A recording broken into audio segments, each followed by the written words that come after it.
The homeless twins approach the millionaire CEO on the golf course, asking only to play with his shiny clubs, never imagining they're talking to the father they've never met. But when he sees their crystalline blue eyes and their mother rushes from the trees, he remembered. But before we dive into the full story, let me know where you're watching from and what time it is. Now, subscribe to the channel and let's get started. Manhattan glimmered through the floor-to-ceiling windows of the Park Avenue penthouse, a dazzling tapestry of lights against the evening sky.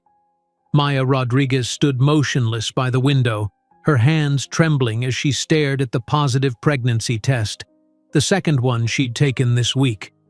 What should have been joyous news filled her with nothing but dread. She knew Alexander Pierce all too well after nearly 2 years together, the 33-year-old heir to Pierce Investments, one of Wall Street's most prestigious wealth management firms. The sound of a key turning in the lock made her heart jump. Alexander strode in with his characteristic confidence, his Italian suit impeccably tailored to his athletic frame. Without a glance in her direction, he loosened his Hermes tie and made a beeline for the bar cart. "Alex, we need to talk," Maya began, her voice betraying the anxiety coursing through her. "Can it wait? I've had a hellish day closing the North Star acquisition." He poured himself a generous serving of single malt scotch, still not looking at her.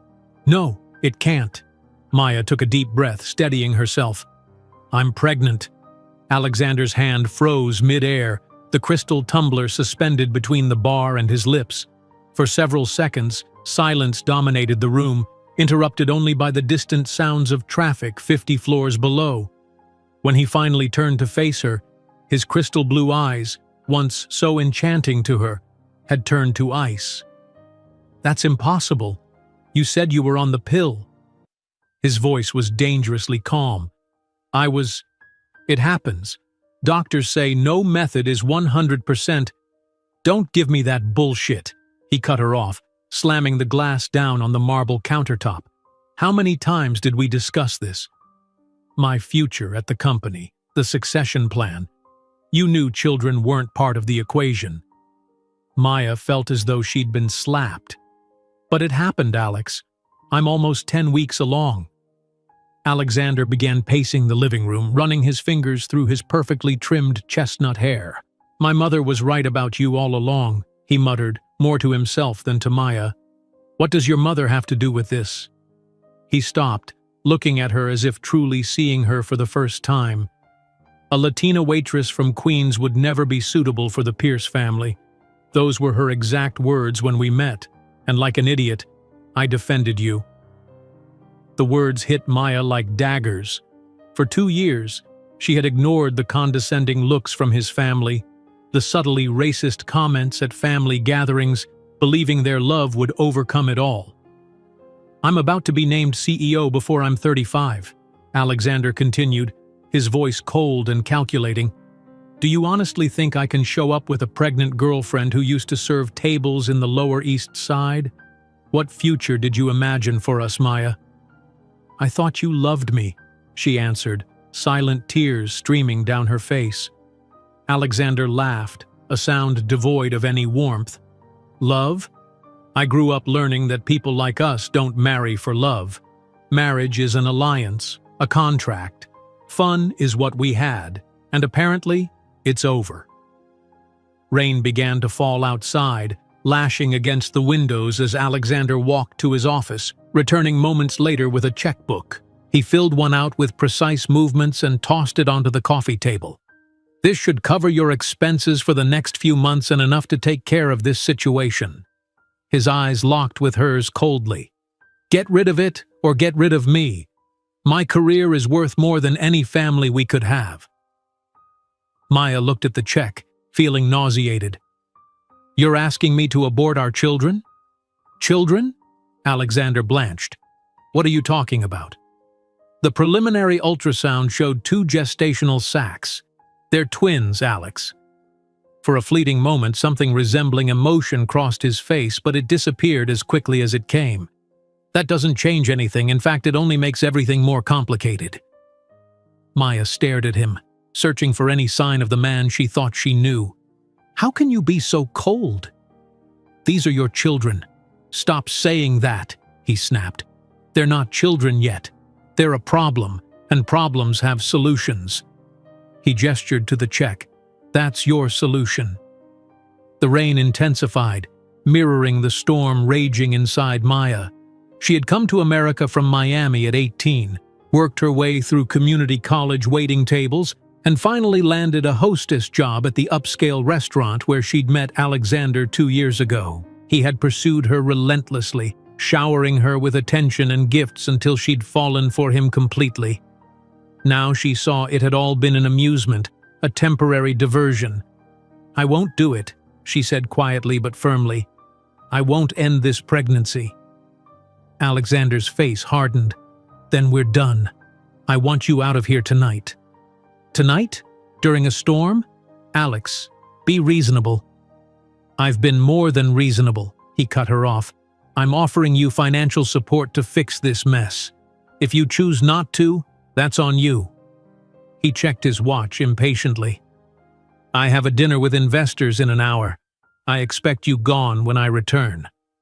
Maya stared at him in disbelief. 2 years together, and this is how it ends? You're throwing me out like garbage? Don't be dramatic.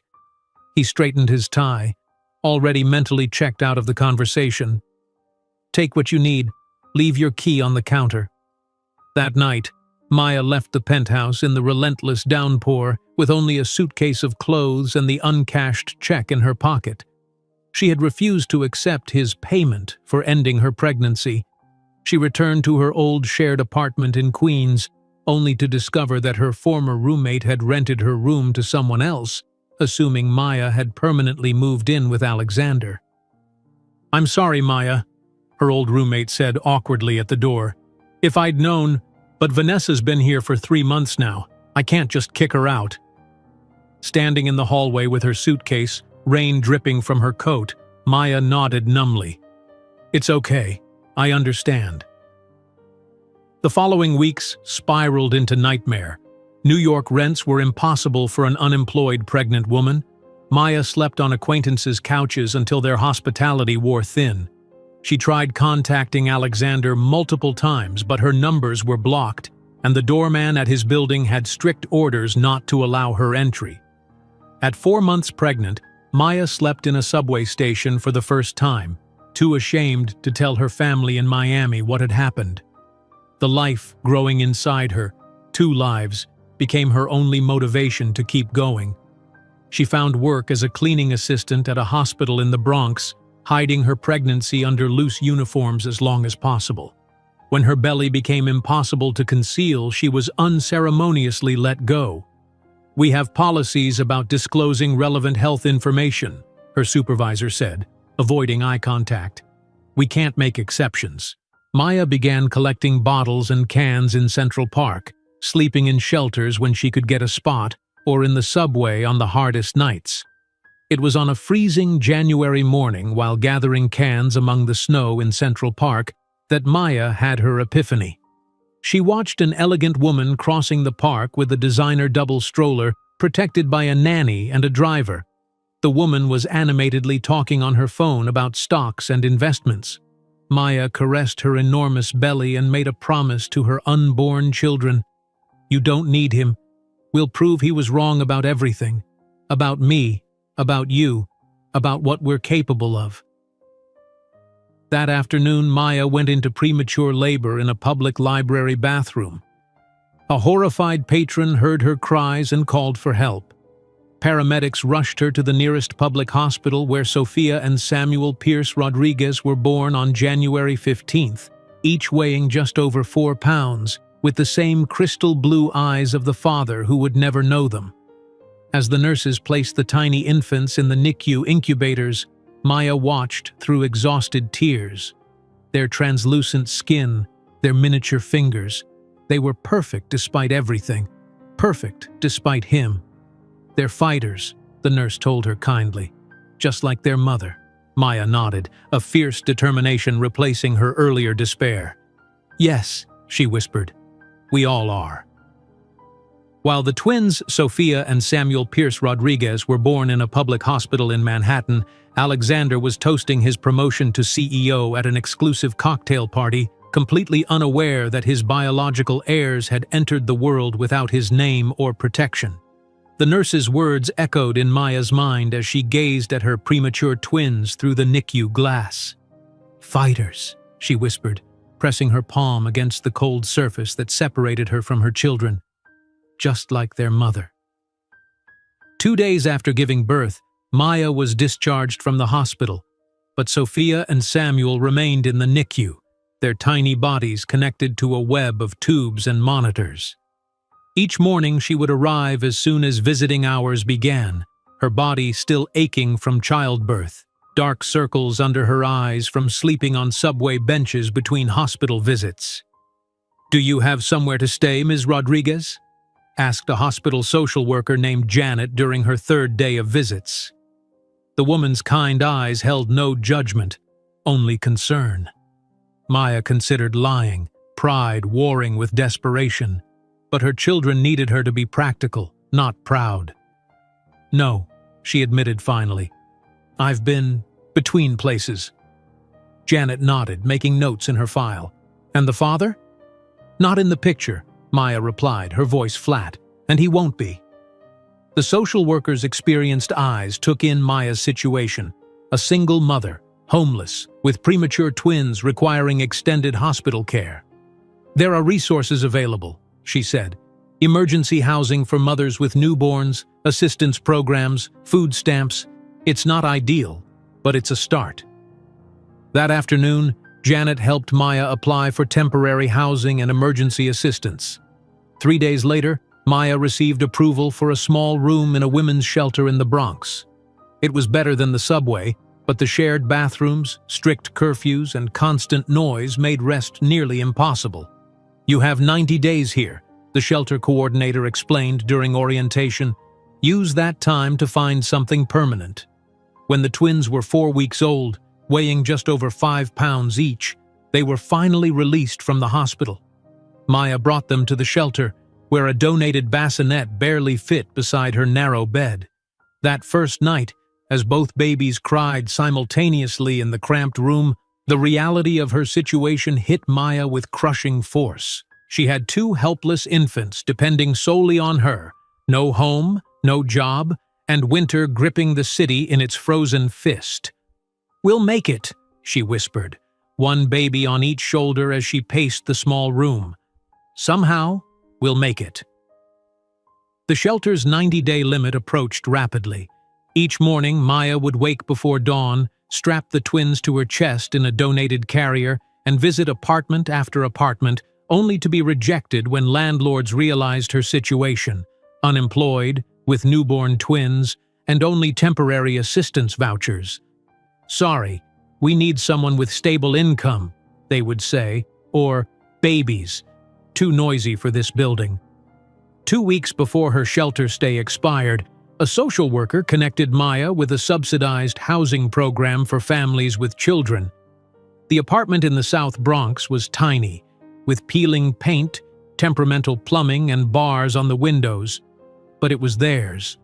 The day they moved in, Maya sat on the bare mattress donated by a church charity, the twins sleeping beside her, and wept, not from sadness, but from the momentary relief of having walls that wouldn't disappear in 90 days. With a stable address, Maya qualified for additional assistance programs, including WIC for formula and food, but government benefits barely covered essentials. She needed work, but childcare costs would consume any wages she might earn. A solution came in the form of Ms. Guzman, an elderly neighbor who offered to watch the twins for a modest fee while Maya worked. "I raised 6 children," the woman said with a smile that creased her entire face. "2 more won't be trouble." With childcare arranged, Maya secured her first job, night shift cleaning offices in Midtown. She would leave at 9 p.m. after putting the twins to bed, work through the night scrubbing toilets and vacuuming carpets, then return at 5 a.m. to feed them before collapsing for a few hours of sleep before they woke for the day. 3 months later, she added a second job as a kitchen assistant at a nursing home, working afternoons before rushing home to spend 2 hours with the twins before heading to her night shift. On the bus between jobs, Maya would often fall asleep sitting upright, jolting awake in panic at the thought of missing her stop. Her hands, once soft and manicured during her life with Alexander, grew calloused and chapped from cleaning chemicals and dishwater. When Sophia and Samuel turned 1, Maya spent 3 weeks saving for a small cake and 2 plush toys wrapped in newspaper. She sang Happy Birthday alone with them in their tiny apartment, taking photos with a disposable camera she had splurged on.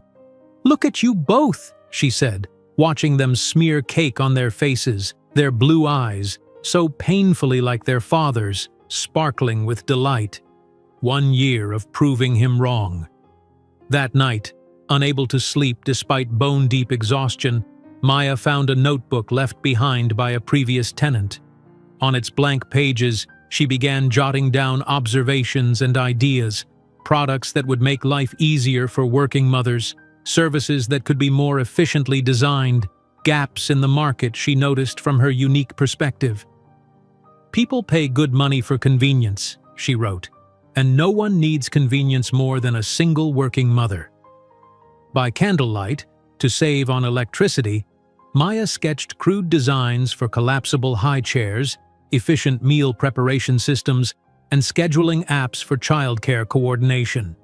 The ideas were rough, impractical perhaps, but they kept her mind active during endless nights of feedings and diaper changes. As the twins grew, their unique personalities emerged.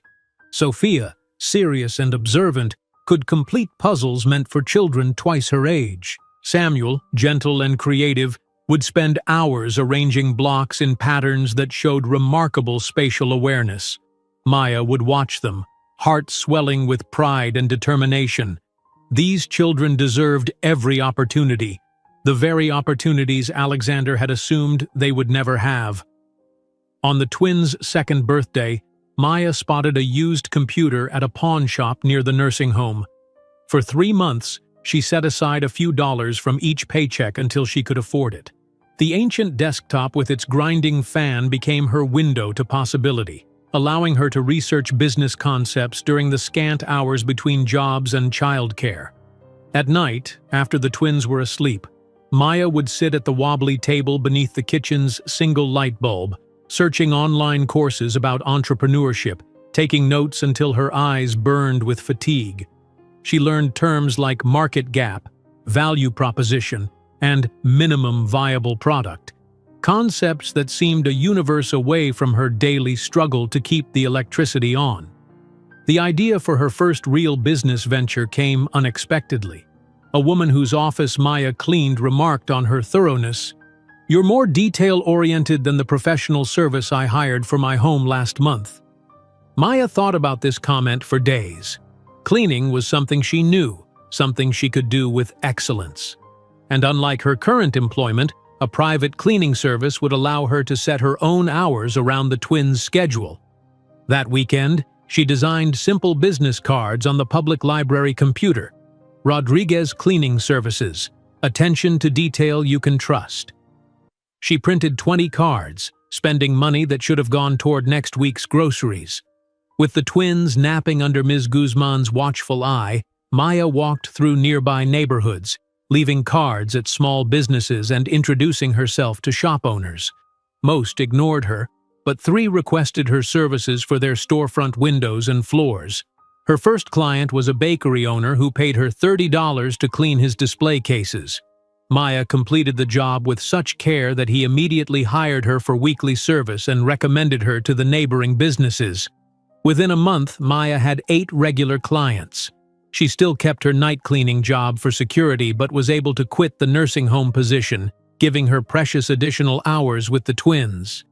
Each night she would update her notebook with new observations about client needs and service opportunities. One evening, as the twins played on the apartment floor with recycled containers that served as toys, Maya caught her reflection in the cracked bathroom mirror. Beneath the exhaustion, behind the worry lines that had formed around her eyes at just 27, she recognized something new, a nascent confidence, the first flickering of possibility. Sophia, Samuel," she called softly. The twins looked up at her with identical blue gazes. "We're going to build something that will change everything." She sat on the floor between them, pulling them close. "And someday, we'll show the world what the Rodriguez family can do." While Maya slept only 4 hours a night between shifts and caring for her children, she couldn't imagine that in 7 years, her small cleaning business idea would transform into a multi-million-dollar domestic services company, attracting the attention of investors like Pierce Investments. The shrill beeping of monitors echoed through the neonatal intensive care unit as Maya stood before the 2 incubators, her heart constricting at the sight of her children, so tiny, so fragile, with translucent skin and blue veins visible beneath. Tubes and wires connected their miniature bodies to machines that kept them alive. Each weighed barely 4 pounds, born 8 weeks too early into a world that had already rejected them once. "They're fighters," said Nurse Reyes, adjusting Sophia's feeding tube. "Premature twins often face complications, but these 2 are showing remarkable resilience."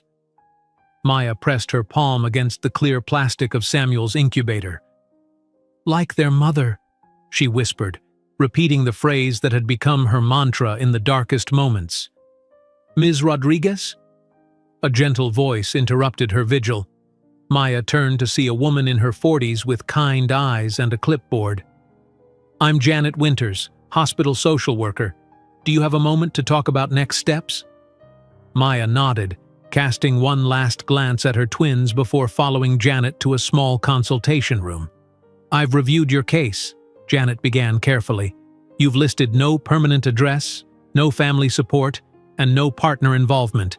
Is there anyone you can stay with when the babies are discharged?" Maya shook her head, the shame of her circumstances burning her cheeks. I've been using shelters when possible." Janet's expression remained professionally neutral, though her eyes softened. "There are options for someone in your situation. Subsidized housing programs for mothers with infants, temporary assistance benefits, community support services." 2 hours later, Maya left the hospital with a folder full of applications and a flicker of hope. Over the next 3 weeks, while the twins gained strength in the NICU, she navigated the labyrinthine social services system. She swallowed her pride at each intake interview, explaining again and again how she'd gone from hostess at an upscale restaurant to homeless and pregnant. "Housing is the priority," Janet advised during their follow-up meeting. "Everything else becomes possible once you have stability." By the time Sophia and Samuel were strong enough for discharge, Maya had secured a place in a transitional housing program in the Bronx, a single room with shared bathroom facilities, but crucially, a roof over their heads and social service support on site. The day she brought her babies home, if the stark room with its narrow bed and donated bassinet could be called that, Maya felt equal parts terror and determination. That night, as both infants cried simultaneously, their tiny faces red with effort, she paced the small space, one baby on each shoulder.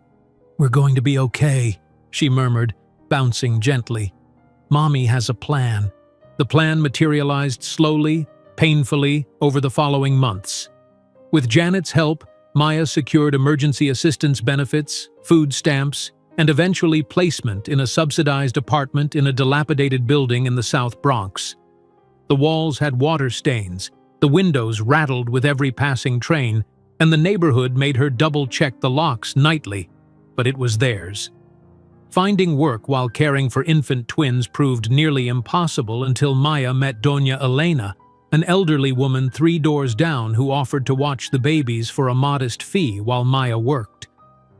"I raised 7 children in Puerto Rico," Doña Elena said, her arthritic hands confidently cradling Samuel. "These little angels will be no trouble." With childcare secured, Maya found work cleaning office buildings during overnight shifts. She would kiss her sleeping babies goodbye at 10 each night, leaving them with Doña Elena, then scrub floors and toilets until dawn before returning home to feed them before collapsing for a few hours of sleep. The exhaustion was bone deep, a constant companion that made her limbs heavy and her thoughts foggy. There were moments, in the fluorescent-lit emptiness of corporate offices at 3 in the morning, when Maya would pause, mop in hand, and wonder what Alexander was doing in that instant. Sleeping peacefully in Egyptian cotton sheets, perhaps, unburdened by the knowledge of his children's existence. When the twins were 6 months old, Maya added a second job as a kitchen assistant at a nursing home 3 afternoons a week. Her life became a carefully orchestrated schedule of feeding times, work shifts, bus routes, and the precious few hours she could spend with her growing babies. On the bus between jobs, Maya often dozed off, jerking awake in panic at the thought of missing her stop. One evening, a well-dressed woman boarded carrying a designer diaper bag that probably cost more than 3 months of Maya's rent. She watched as the woman complained loudly on her phone about her nanny calling in sick, and something clicked in Maya's exhausted mind. That night, after putting the twins to bed, Maya found a discarded notebook in the building's communal laundry room. By the dim light of a single bulb, she began writing ideas for services that would help working mothers, notes about gaps she observed in childcare options, concepts for products that would make life easier for parents juggling everything alone. The first anniversary of the twins' birth brought a bittersweet celebration. Maya had saved for weeks to afford a small cake and 2 stuffed bears wrapped in newspaper. She sang "Happy Birthday" alone with them in their tiny apartment, taking photos with a disposable camera. "1 year," she whispered, watching them smear frosting across their faces, their eyes, so painfully like their father's, bright with innocent joy. 1 year of proving him wrong. As Sophia and Samuel grew, their unique personalities emerged. Sophia, serious and methodical, could stack blocks with surprising precision. Samuel, gentle and observant, seemed transfixed by patterns and colors. Maya would watch them during her precious free hours, amazed by these perfect beings she had created, despite everything, because of everything. By their 2nd birthday, Maya had managed to purchase a used computer from a pawn shop near the nursing home. The ancient desktop became her window to possibility during the scarce hours between work shifts and childcare. She researched business concepts, took free online courses, and slowly formed a vision of what might be possible. The idea for her first genuine business attempt came from an unexpected source. While cleaning the office of a marketing executive, Maya overheard a phone conversation about the difficulty of finding reliable house cleaning services. "The service canceled again," the woman complained. "That's the 3rd time this month, and I have guests coming this weekend." Maya hesitated, then gathered her courage. When the executive finished her call, Maya approached her. "Excuse me, ma'am, I couldn't help overhearing. I'm an experienced cleaner, and I'm starting my own service. I never cancel, and I'm available this weekend if you need help." The woman looked skeptical but desperate. "You do residential cleaning too?" 2 days later, Maya spent her 1 day off meticulously cleaning the executive's Upper East Side apartment. The woman was so impressed, she immediately booked regular service and asked for business cards to share with friends. "I don't have cards yet," Maya admitted. "Get some," the woman advised. "I know at least 5 people who would hire you tomorrow." That night, after the twins were asleep, Maya designed simple business cards on a free library computer. Rodriguez Cleaning Services, reliability you can trust. She spent money that should have gone toward groceries to print 50 cards. Within 2 months, Maya had 8 regular residential clients, allowing her to reduce her commercial night cleaning to 3 shifts per week. She still kept the nursing home job for stability, but found herself, for the first time since the twins' birth, able to breathe just slightly easier. As her client list grew, Maya began to notice patterns in what busy professionals needed beyond basic cleaning: grocery shopping, prescription pickup, waiting for repair services, organizing closets. Each new request she cataloged in her growing notebook of business ideas. On the twins' 3rd birthday, Maya made a decision. She had saved enough to rent a small desk at a shared workspace for 4 hours each week. While Doña Elena watched the children, Maya would use this time to transform her cleaning service into something more comprehensive. That first day at the shared workspace, Maya sat at the small desk, surrounded by young professionals with sleek laptops and confident voices. Her second-hand clothes and worn notebook felt painfully out of place, but she squared her shoulders and opened her computer. On a blank document, she typed, "Matricare Solutions, Business Plan." As she worked, Maya glanced at a small photo of the twins she kept in her wallet. Their faces had filled out from the fragile newborns they once were, their smiles confident and bright despite the circumstances of their birth. In their eyes, those piercing blue eyes that were Alexander's only contribution to their lives, she saw not just the past he had rejected, but the future she would build. While Maya slept only 4 hours a night between shifts and caring for her children, she couldn't imagine that in 7 years her small cleaning business idea would transform into a multi-million-dollar domestic services company, attracting the attention of investors like Pierce Investments. 1 year of proving him wrong, Maya whispered to herself as she carefully packed 2 colorful backpacks with the twins' favorite stuffed animals. Today marked another milestone, Sophia and Samuel's first day of kindergarten at PS 47 in the Bronx. She had ironed their clothes the night before, after her cleaning shift, making sure they would look their best despite the second-hand nature of their outfits. "Mama, will there be other kids like us?" Samuel asked, his blue eyes wide with both excitement and apprehension as Maya helped him tie his shoes. "Of course, mijo. Lots of wonderful children for you to make friends with," she reassured him, smoothing his dark hair. Sophia, already dressed and organizing her pencils by size, looked up. "Will we learn math? I want to learn big numbers." Maya smiled at her daughter's seriousness. At 5, Sophia already showed an affinity for order and numbers that amazed her teachers at the Head Start program they had attended last year. The walk to school was filled with nervous energy. Maya held their hands tightly, her heart constricting at the thought of leaving them for the entire day. Since their birth, she had arranged her work schedule to maximize time with them, even if it meant surviving on minimal sleep. At the school gates, Sophia suddenly turned to Maya with a question that caught her off guard. "Why do some of the other kids have a daddy and we don't?" Maya knelt down, meeting their identical blue gazes. "Families come in all different shapes, mi amor. Some have mommies and daddies, some have 2 mommies or 2 daddies, some have just a daddy or just a mommy, like us." "But where is our daddy?" Samuel persisted, his lower lip trembling slightly. Maya had prepared for this question, but it still felt like a blow. "Your father wasn't ready to be a daddy when you were born, but that's okay, because we have each other, right?" After more reassurances and tight hugs, Maya watched them walk through the school doors, her smile remaining fixed until they disappeared from sight.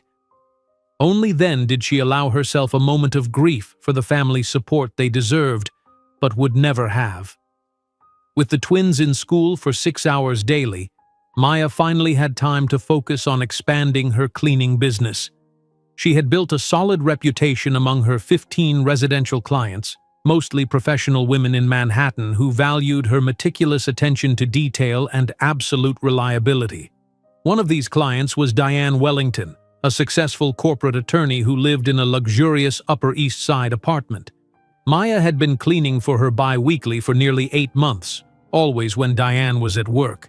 Today, however, as Maya was dusting the extensive collection of art books in the living room, she heard a key in the lock. "Oh, I didn't realize you'd still be here," Diane said, appearing in the doorway in an impeccable navy suit, looking slightly flustered. "Meeting ended early for once." "I'm almost finished, Ms. Wellington," Maya replied, quickly gathering her supplies. "I can come back later if you prefer." No, please finish," Diane insisted, slipping off her heels with a sigh of relief. "And I've told you before, call me Diane. Mrs. Wellington makes me feel ancient." Maya continued working, hyper-aware of Diane's presence as the woman made herself a cup of tea in the kitchen. During her cleaning shifts, Maya often observed how the wealthy lived. the organizational systems they used, the products they purchased, the services they required. She had filled pages of notes in her worn notebook about these observations. Taking a short break, Maya sat at the kitchen counter, sipping water and jotting down ideas about a potential laundry service addition to her business. She was so absorbed that she didn't notice Diane approaching until the woman spoke. "Are those business notes?" Diane asked, gesturing to the notebook with genuine curiosity. Maya flushed, embarrassed to be caught during her break. "I'm sorry." "No, please," Diane interrupted, sliding onto the stool beside her. "I'm interested. Are you planning to expand your cleaning service?" Something in Diane's tone, professional interest without condescension, gave Maya courage. "Actually, yes. I've been thinking about creating something more comprehensive than just cleaning, a service that handles all the domestic tasks working women don't have time for." Diane's eyes lit up. "May I?" she asked, gesturing to the notebook. After a moment's hesitation, Maya slid it toward her. Diane flipped through pages of meticulously documented observations, service ideas, and rudimentary financial projections. "This is fascinating," Diane said finally. "You've identified a genuine market gap. Professional women like me struggle with domestic management, even with financial resources." "It's just ideas," Maya demurred. "I'm not sure how to implement them."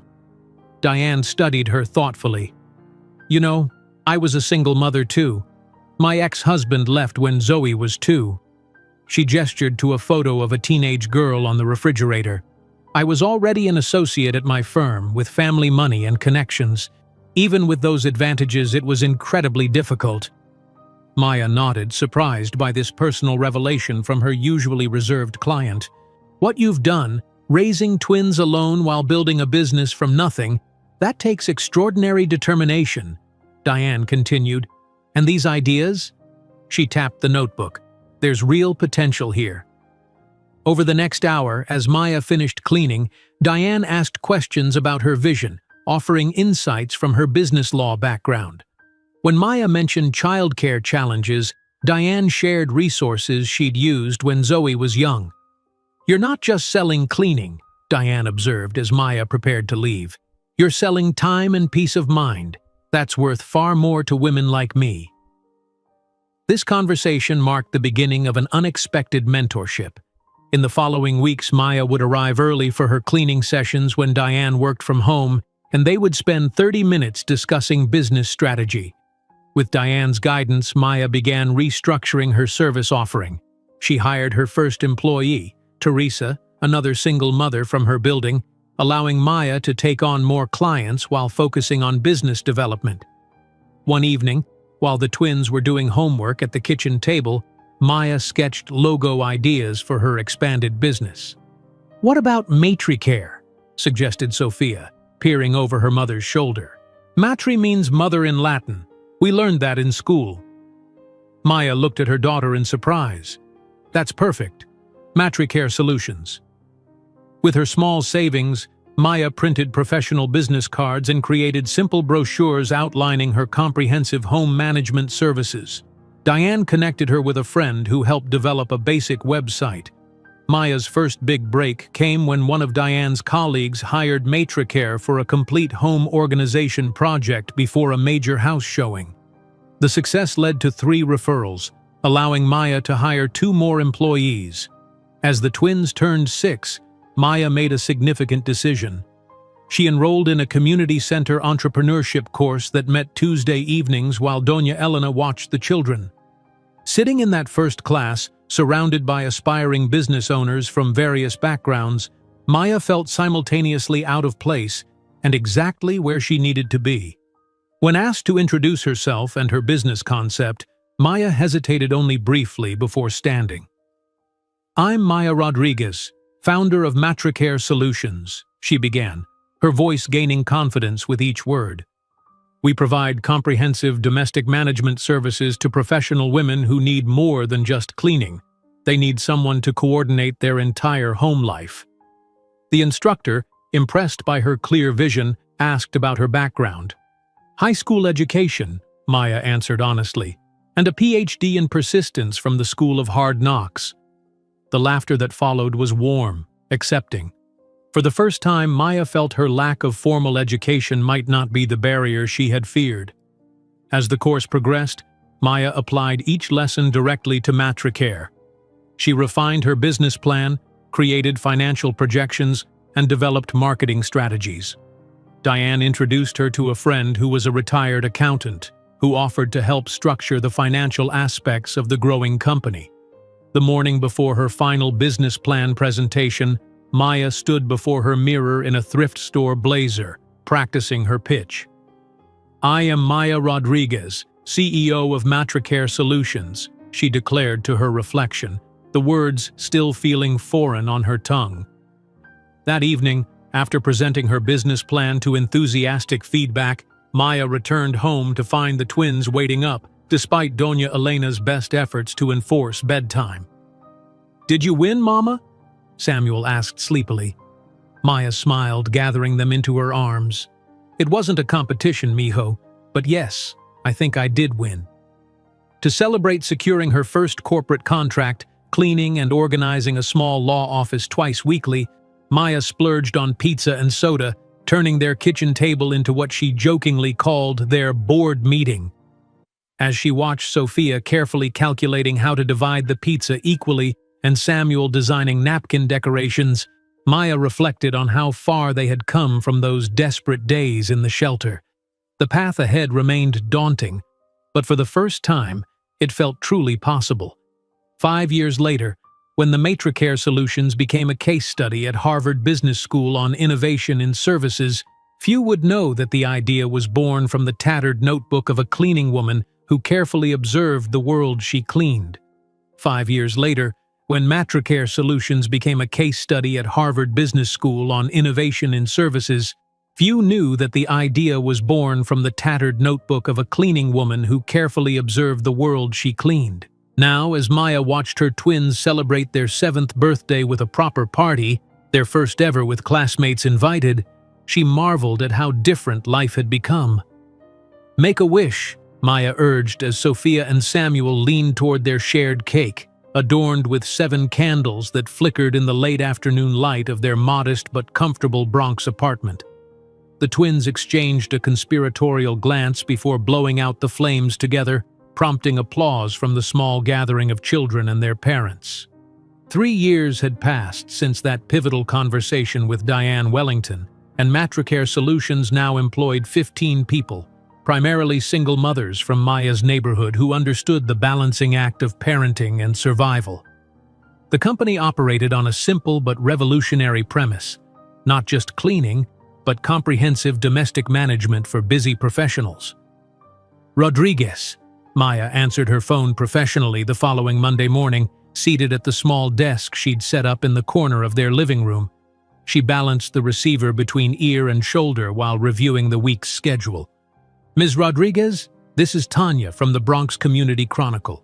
I read about your business in a small feature in the Neighborhood Association newsletter. Would you be interested in an interview for our local success stories column?" Maya paused, caught off guard. "An interview? About Matricare?" "Yes, exactly. We're featuring entrepreneurs who are creating jobs in the Bronx. Your story sounds fascinating. A single mother building a successful business that primarily employs other single mothers." After arranging the interview for later that week, Maya sat back, heart racing. Public attention had never been part of her plan. She had built Matricare through word of mouth, focusing on exceptional service rather than self-promotion. The thought of having her story in print, even in a local paper, felt both terrifying and exhilarating. The article appeared 2 weeks later, featuring a photo of Maya with her team outside their newly rented office space. A modest storefront with freshly painted walls and the Matricare logo displayed proudly in the window. The piece highlighted her innovative approach to domestic services and her commitment to flexible schedules for working mothers. "Ms. Rodriguez doesn't just clean homes, she manages domestic life for professionals too busy to handle it themselves," the article read. From coordinating repairs to organizing closets to stocking refrigerators with personalized grocery orders, Matricare offers what working parents need most: time. 3 days after publication, Maya's phone rang constantly. New clients, potential employees, and even a local podcast host interested in interviewing her about female entrepreneurship. The podcast interview, conducted in a makeshift studio in someone's basement, made Maya nervous enough that she changed outfits 4 times before leaving home. Today we're speaking with Maya Rodriguez, founder of Matricare Solutions. The host began. Maya, you've created something unique in the domestic services industry. Tell us how it started. Hesitantly at first, then with growing confidence, Maya shared a sanitized version of her journey, omitting Alexander entirely and focusing instead on identifying market gaps while working as a cleaner. I noticed that my clients, mostly professional women, needed more than clean countertops. They needed someone to wait for the cable technician, organize their pantries, remember to water plants, and coordinate dry cleaning pickup. Essentially, they needed the mental labor of home management outsourced.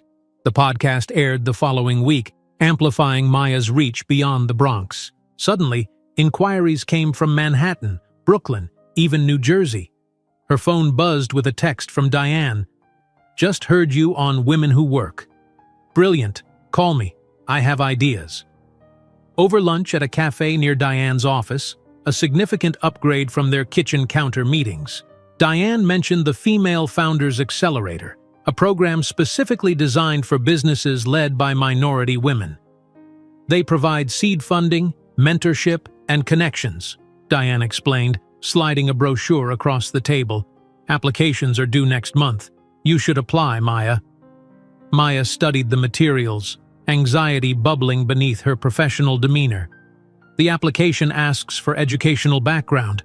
Will they dismiss me immediately when they see I only finished high school? Diane shook her head firmly. This program values lived experience and proven concept over credentials. Matricare is already profitable with solid growth. That speaks louder than any degree. That night, after tucking the twins into bed, Maya sat at her computer, staring at the application form. The cursor blinked mockingly in the education field.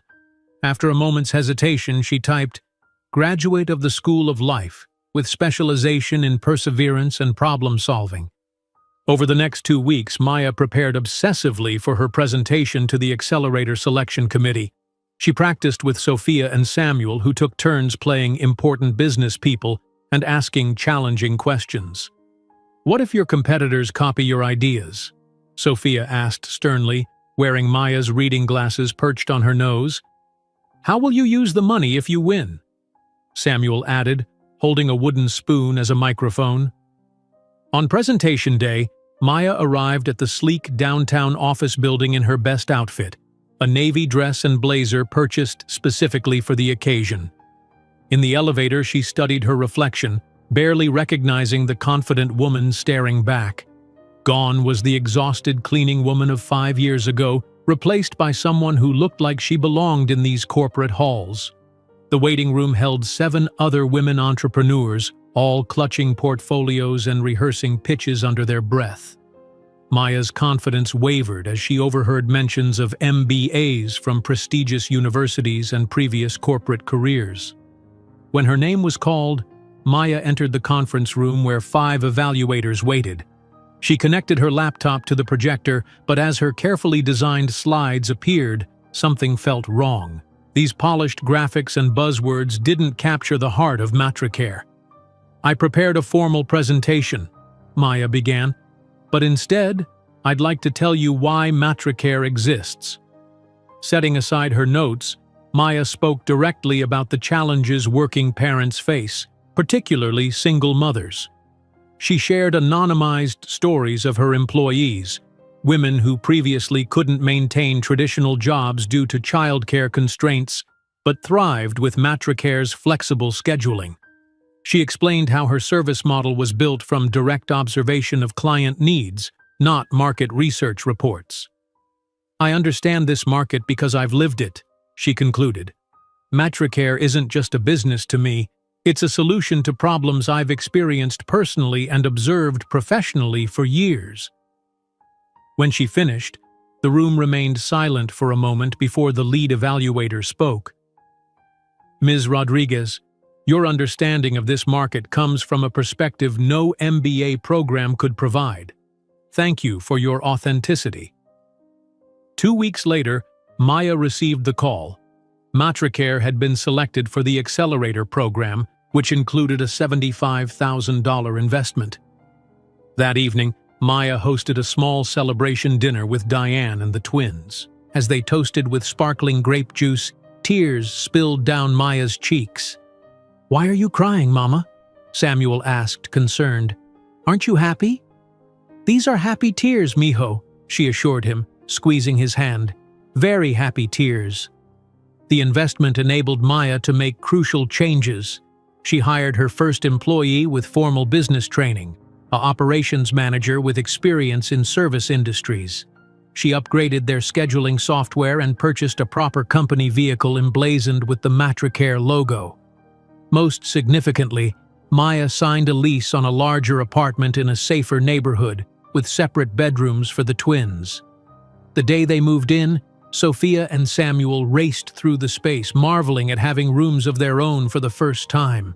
"I get to decorate with just stars and planets," Sophia exclaimed, already planning her science-themed sanctuary. "And I can have all art stuff in my room," Samuel added, his creative mind whirling with possibilities. That night, after the twins were asleep in their new rooms, Maya stood at the window, gazing at the city lights. She remembered a similar view from Alexander's penthouse, but from a very different perspective. Back then, she had been an accessory in someone else's life. Now, she was building her own legacy. In the small home office she'd set up in the apartment's third bedroom, Maya pinned a vision board to the wall. It featured photos of the twins, inspiring quotes, and a 5-year expansion plan for Matricare. In the center was the article from the Bronx Chronicle, a reminder of how far they'd come. "One step at a time," she whispered to herself, a mantra that had carried her through the darkest days. While Matricare Solutions prepared to open its first corporate office in Manhattan, Alexander Pierce, freshly divorced from his first arranged marriage, absently flipped through a business magazine highlighting 10 promising startups, unaware that Maya Rodriguez's name was about to cross his path again.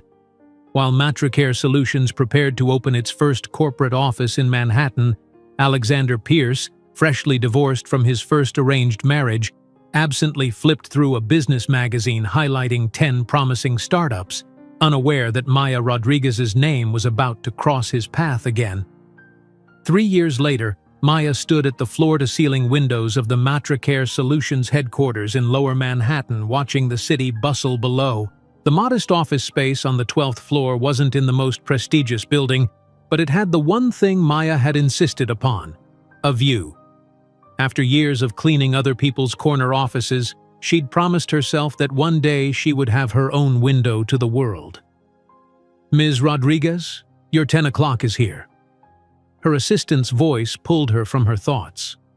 Maya turned, straightening her tailored charcoal blazer, a far cry from the cleaning uniform she'd worn just a few years ago. "Thank you, Jennifer. Show them in, please." As she took her seat at the head of the conference table, Maya briefly opened her desk drawer, fingers brushing against an old photograph, herself in a faded uniform, pregnant and exhausted, taken by a shelter volunteer. She kept it there as a reminder of how far she'd come and why she could never stop pushing forward. Matricare Solutions had grown exponentially in the past 3 years. What had begun with 15 employees now employed over 200 people across the New York metropolitan area. The comprehensive home management app they'd launched 6 months ago had already garnered 20,000 downloads, connecting busy professionals with vetted service providers for everything from cleaning to pet care to home repairs. The morning meeting with potential investors went smoothly. Maya had become adept at these presentations, her natural intelligence and hard-won experience more than compensating for her lack of formal education. As the venture capitalists filed out, promising to be in touch. Maya's phone chimed with a text from Sophia. "First place!" 3 hours later, Maya sat in the auditorium of the prestigious private school her twins now attended on partial scholarships. Sophia stood on stage, accepting the first-place trophy for the state science competition. At 10 years old, her daughter had created a sophisticated project on astronomical algorithms that had impressed even the university-level judges. "I'd like to thank my mother," Sophia said into the microphone, her voice steady and clear, "who taught me that stars aren't just in the sky, they're in here too." She pointed to her heart, and Maya felt tears threatening to spill. The twins' intellectual gifts had become increasingly apparent as they grew older. Sophia excelled in mathematics and sciences, while Samuel showed remarkable talent in visual arts and design. When their public school teachers had suggested testing for the gifted program, the results had been so exceptional that both children were offered partial scholarships to Westfield Academy, one of Manhattan's elite private schools. Maya supplemented the remainder of the tuition with her growing income, determined that her children would have every educational advantage she hadn't. It was a delicate balance, ensuring they had opportunities while keeping them grounded in the values of hard work and compassion that had sustained their family through the hardest times. That evening, as Maya reviewed quarterly projections in her home office, Samuel appeared in the doorway, holding a large sketchbook. "Mom, can I show you something?" he asked, his blue eyes, so painfully like Alexander's, alight with excitement. "Of course, mijo." Maya set aside her laptop, giving him her full attention. Samuel opened the sketchbook to reveal a hauntingly beautiful drawing, a child standing alone on a beach, a large shadow stretching behind him where a parent should be. "It's for the student showcase next month," he explained. "The theme is identity." Maya studied the piece, recognizing the subtle references to absence and longing. Though she'd answered the twins' questions about their father honestly but age-appropriately, she sometimes wondered how deeply the absence affected them. "It's powerful, Samuel," she said, hugging him. "I'm so proud of you." The following week, Maya sat in her office interviewing candidates for a director of finance position. 3 years ago, she would have been intimidated by the credentials of these applicants. MBAs from Wharton, Harvard, Columbia. Now she evaluated them with the confidence of someone who understood that theoretical knowledge wasn't always equivalent to practical wisdom. "Your resume is impressive," Maya told the final candidate, a woman with sleek blonde hair and a Chanel suit. "But tell me how you would approach scaling our financial systems while maintaining our core mission of flexible employment for primary caregivers." The woman launched into a textbook response about efficiency metrics and optimization. Maya nodded politely, but her mind was already made up. She needed someone who understood that Matricare's success was built on human factors as much as financial ones. Later that afternoon, Maya stood on a small stage in their office as employees gathered for the launch party of the Matricare app's second version. Looking out at the assembled team, many of whom had been with her since the beginning, she felt a surge of pride. "When we started this company," Maya began, "people told me it wouldn't work, that our approach was too personalized, too focused on the human element to scale effectively." She smiled. 3 years and 200 employees later, I think we've proven them wrong." Applause filled the room, and Maya noticed several of her original hires, women who, like her, had been single mothers struggling to balance work and childcare, wiping away tears. They now served in management positions, their lives transformed alongside the company's growth. The following week, a reporter and photographer from Regional Business Quarterly arrived at the Matricare office. The magazine had selected Maya as their Entrepreneur of the Year and wanted an in-depth profile. "I'd prefer to focus on the company rather than myself," Maya told the reporter as they settled into her office. "The Matricare model is what's innovative, not my personal story." The reporter smiled. "Ms. Rodriguez, with respect, your journey from cleaning houses to building a multi-million-dollar company in just 5 years is exactly what makes this story compelling. Readers want to know how you did it. The resulting article, complete with professional photographs of Maya in her office, hit newsstands a month later. The headline read, "The Domestic Revolution: How Maya Rodriguez Built Matricare from Necessity to Innovation." Within days of publication, Maya's phone began ringing with interview requests from larger media outlets and invitations to speak at business conferences. The sudden attention brought new opportunities and new challenges. In a tense meeting with her newest investors, Maya listened as they outlined aggressive growth strategies that made her increasingly uncomfortable. "The big players are noticing your model," said one investor, sliding a folder across the table. "We're already seeing copycat services from corporate entities. To stay competitive, we need to streamline operations, possibly adjust our hiring practices to focus less on parent-friendly scheduling and more on efficiency." Maya frowned. "Flexible scheduling for parents is the foundation of our company culture. It's non-negotiable." "I understand your attachment to the mission," the investor replied, his tone suggesting he didn't understand at all. "But you've built something valuable here, Maya. To compete with the big corporations entering this space, some compromises may be necessary."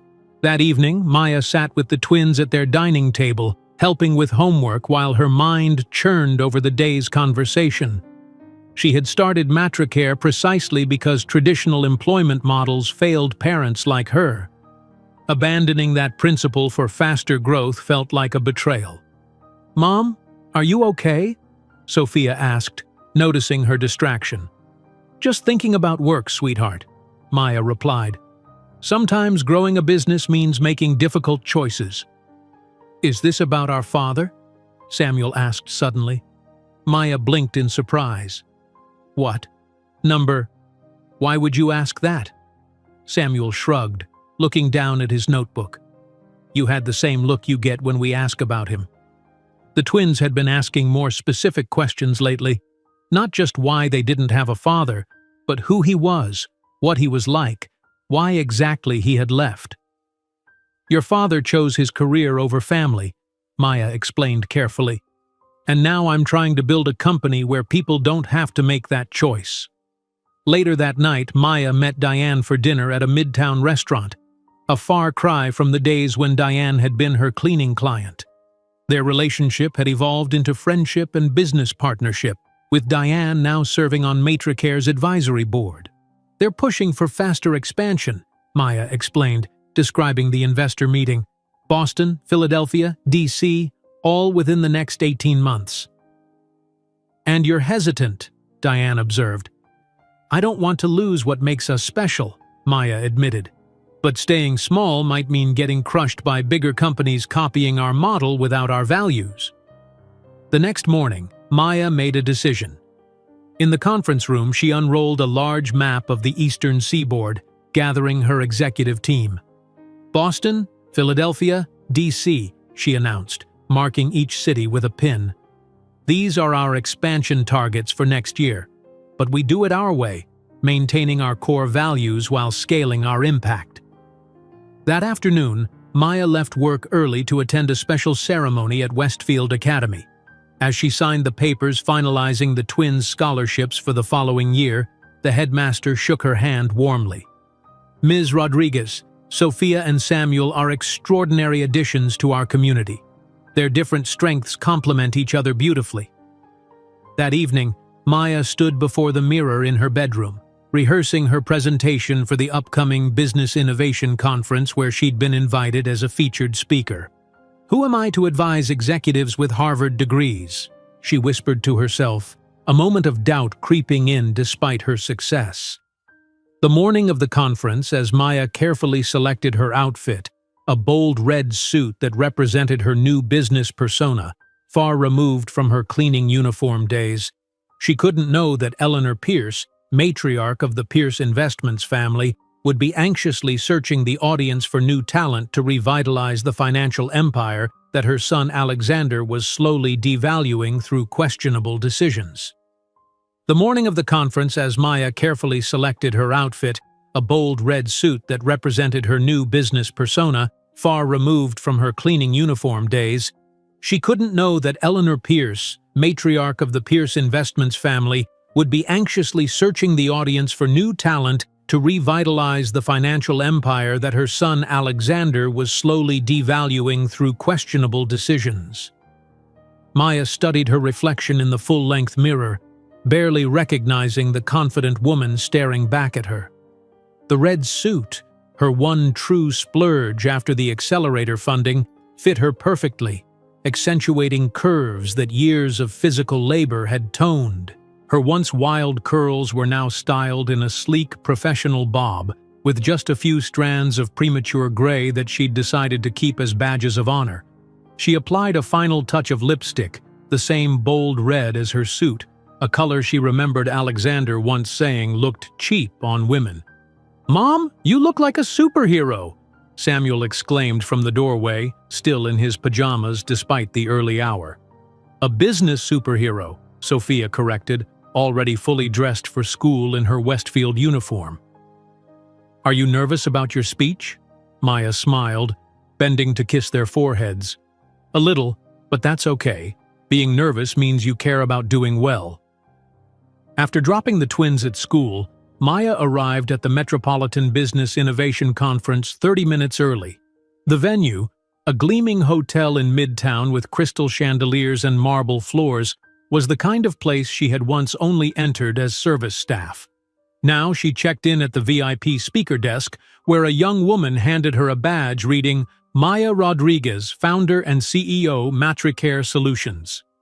Backstage, Maya reviewed her notes one last time. Her presentation was scheduled for 10:30 in the main ballroom. As a featured speaker, she would have 20 minutes to share her business journey and insights. "Ms. Rodriguez?" A conference coordinator approached with a tablet.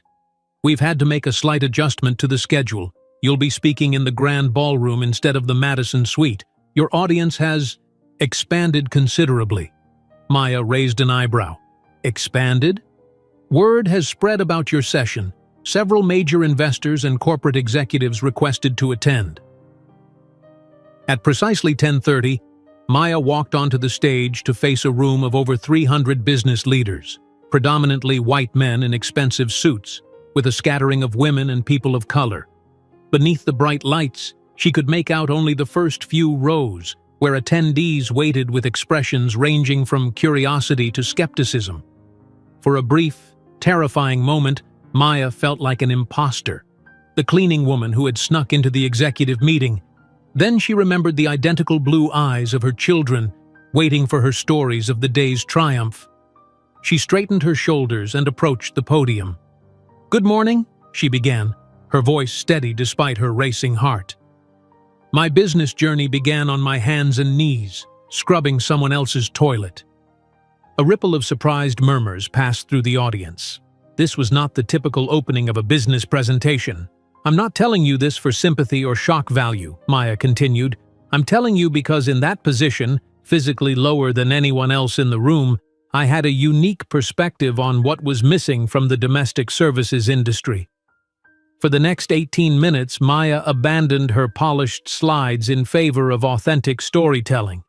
She shared her observations about the gaps in domestic support for working professionals, how she built Matricare's model around the real needs she witnessed firsthand, and how employing primarily mothers with flexible scheduling created unparalleled employee loyalty and client satisfaction. "Matricare isn't successful because we found a clever market gap," she concluded. "We're successful because we solved a real human problem from a place of genuine understanding. Our clients don't just buy services, they buy back time, the most precious resource for anyone raising children while building a career." When she finished, the room erupted in applause. As Maya gathered her notes, audience members swarmed the stage with business cards and questions. Conference staff had to eventually intervene, escorting her to a small reception area for featured speakers. "Ms. Rodriguez." A crisp, authoritative voice cut through the chatter. "A moment of your time, please." Maya turned to face an elegant woman in her 60s, impeccably dressed in a designer suit that even Maya, who had learned to recognize quality while cleaning wealthy homes, could tell cost more than her monthly rent. Something about the woman's piercing blue eyes triggered a vague sense of familiarity that Maya couldn't immediately place. "Eleanor Pierce," the woman introduced herself, extending a manicured hand. "Pierce Investments. Your presentation was refreshingly authentic. We rarely see such genuineness at these events." Maya's heart skipped a beat as her hand automatically rose to shake Eleanor's. Pierce. The surname hit her like a physical blow. This was Alexander's mother, the woman who had declared a Latina waitress from Queens unsuitable for her son, the woman who had never known she had grandchildren growing up just miles away. "Thank you, Ms. Pierce," Maya managed, her professional mask firmly in place despite the internal shock. "I appreciate you taking the time to attend." "Please call me Eleanor," the older woman insisted, studying Maya with shrewd eyes. "Pierce Investments has been developing a family services division focused on high-net-worth clients. Your approach to domestic management aligns remarkably well with gaps we've identified in our offering." Maya nodded mechanically, her mind racing. Eleanor Pierce had no idea who she was. Their brief introduction years ago had clearly made no lasting impression on the woman. To her, Maya was simply another entrepreneur with a valuable business model. "We should discuss potential synergies," Eleanor continued, handing Maya an embossed business card. "Our family office clients would benefit tremendously from your comprehensive approach to domestic management."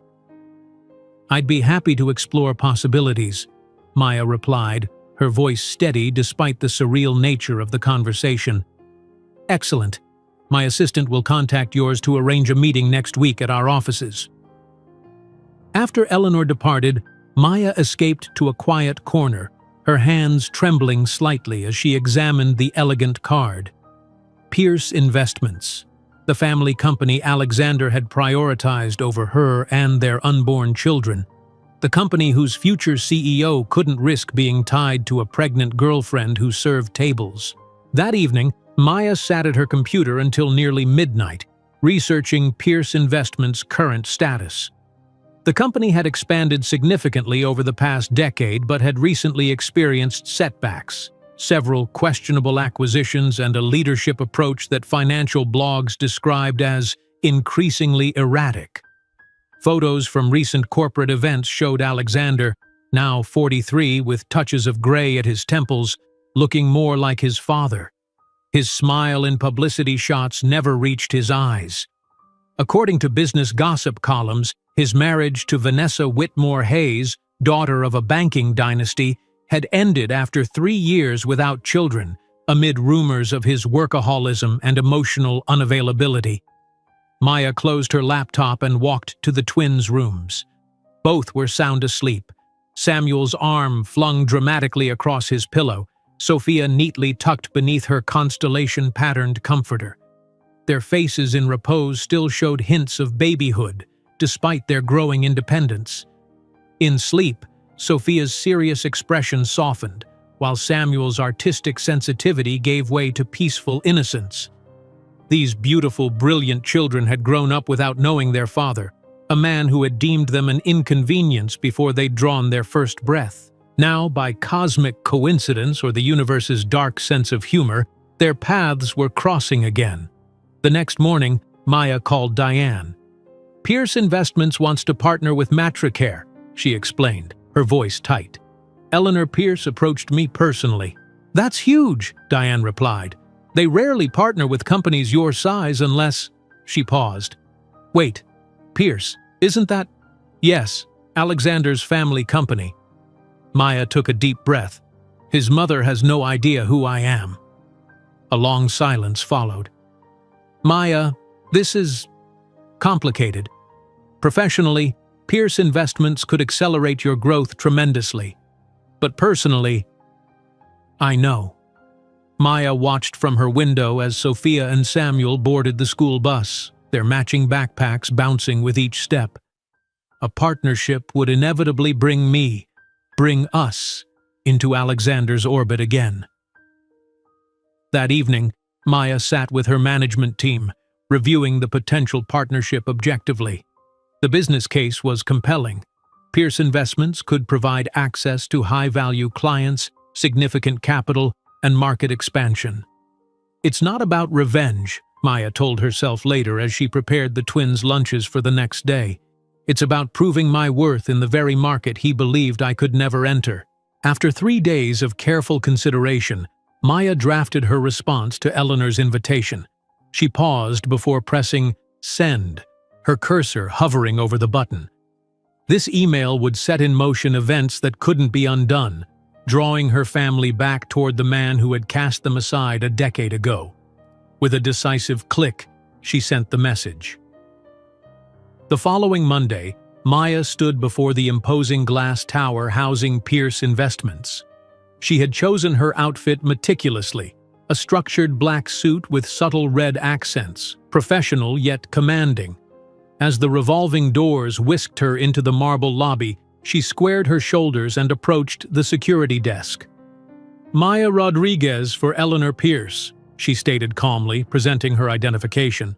The security guard checked his system. "Yes, Ms. Rodriguez, 50th floor, executive suites. They're expecting you."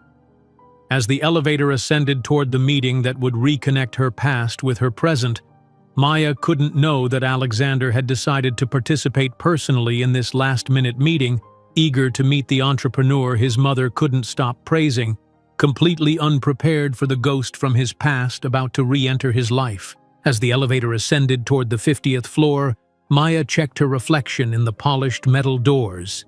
The woman staring back at her bore little resemblance to the frightened pregnant girl who had left Alexander's penthouse 10 years ago. Her posture was straight, her gaze unwavering, her designer suit a armor of success. The delicate bracelet on her wrist concealed a small tattoo, the initials S and S intertwined, a permanent reminder of what truly mattered. The elevator doors slid open to reveal a reception area that screamed old money, dark wood paneling, oil paintings of stern-faced men, and the Pierce Investments logo rendered in gleaming brass. A receptionist with perfect posture greeted her. "Ms. Rodriguez, Mrs. Pierce is expecting you. Please follow me." Maya was led to a sprawling conference room with floor-to-ceiling windows showcasing Manhattan's skyline. Eleanor Pierce stood as she entered, extending her hand with practiced warmth. "Maya, thank you for coming. Please, meet our executive team." 5 men and 2 women in impeccable suits nodded politely as Eleanor introduced them. The Chief of Wealth Management, the Head of Family Office Services, the Director of Strategic Partnerships. Maya took her seat at the table, opening her portfolio with steady hands despite the butterflies in her stomach. "I've taken the liberty of circulating Matricare's preliminary proposal," Eleanor began. "Ms. Rodriguez has developed a comprehensive domestic management platform that I believe would integrate perfectly with our family services division." Maya launched into her presentation with practiced precision, walking the executives through Matricare's service model, technology platform, and growth metrics. Her voice never wavered, even as she noticed the executives' initial skepticism melting into genuine interest. "What distinguishes Matricare," Maya explained, displaying slides of her app interface, "is that we understand wealth doesn't actually buy time. It buys the ability to delegate time-consuming tasks to trusted partners. Our clients don't want anonymous service providers. They want a relationship with people who understand their specific domestic ecosystem." The Director of Wealth Management nodded appreciatively. "The loyalty metrics are impressive. Your client retention rate is nearly double industry standard." "Because we're not selling services," Maya replied. "We're selling peace of mind." As the presentation concluded, Eleanor smiled with satisfaction. "I believe this partnership could be tremendously beneficial for both organizations. The synergies are obvious." The executives nodded in agreement, several scribbling notes or typing on tablets. Maya felt a surge of vindication. These people, representing the very world that had once deemed her unworthy, were now treating her as a valued potential partner. Eleanor glanced at her watch. "Before we move to the specifics of integration, My son Alexander asked to join us. As CEO, he rarely involves himself in preliminary discussions, so consider this a good sign." She smiled indulgently. "He's running a few minutes late, wrapping up another meeting." Maya felt her carefully constructed composure crack slightly. Her hands, steady throughout the entire presentation, now trembled beneath the table. She had mentally prepared for this possibility, but the imminent reality of facing Alexander after 10 years sent adrenaline coursing through her veins. "Of course," she managed, taking a sip of water to mask her reaction. "I'd be happy to address any questions he might have." The executive team launched into a discussion of technical integration points while Maya nodded mechanically, her mind racing. Should she excuse herself before Alexander arrived?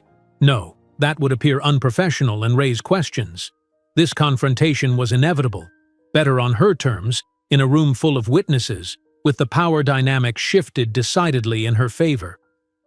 The conference room door opened, and conversations halted as Alexander Pierce entered, attention fixed on his smartphone. He wore a tailored charcoal suit that probably cost more than Maya's monthly rent, his chestnut hair now threaded with distinguished silver at the temples. Without looking up, he slid into an empty chair at the head of the table. "Sorry I'm late," he said, still typing on his phone. The Tokyo call ran over. "Where are we with the—" He finally glanced up, his gaze moving around the table until it landed on Maya. The transformation was instantaneous and absolute, his face drained of color, blue eyes widening in shock. The sleek leather portfolio he'd been about to place on the table slipped from his fingers, scattering papers across the polished surface. "Are you all right, Alexander?" Eleanor asked, frowning at her son's uncharacteristic clumsiness. Alexander seemed incapable of speech, his gaze locked with Maya's across the table. 10 years of successful compartmentalization crumbled in an instant as recognition, confusion, and something like fear flashed across his features. Maya met his gaze steadily, her expression professionally pleasant despite the storm of emotions beneath. Let him be the one to falter, to explain, to reveal the connection. Yes, he finally managed, gathering his scattered papers with unsteady hands. "Fine. Just surprised to see such progress on this partnership already." Eleanor looked between them curiously. "Have you two met before?" The question hung in the air, loaded with unspoken history. Maya kept her expression neutral, placing the ball firmly in Alexander's court. "Ms. Rodriguez looks familiar," Alexander said carefully, regaining some composure. "Perhaps we've crossed paths at industry events."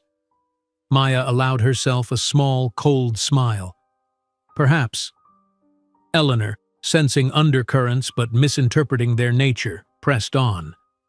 "Well, Maya has developed quite an impressive operation. I think Matricare could be exactly what our family office clients need." The meeting resumed its professional course, though a new tension electrified the air. Maya continued addressing the executive team's questions with calm expertise, deliberately directing technical inquiries to Alexander. "Mr. Pierce, given your expertise in scaling service platforms, how do you envision the integration timeline affecting client onboarding?" she asked, her voice perfectly cordial. Alexander, still visibly rattled, fumbled through a response about phased implementation and controlled growth. His eyes kept returning to Maya's face, as if confirming she was really there, really the same woman he had dismissed so cruelly a decade ago. As the meeting concluded, Eleanor stood. "I believe we have the foundation for an excellent partnership.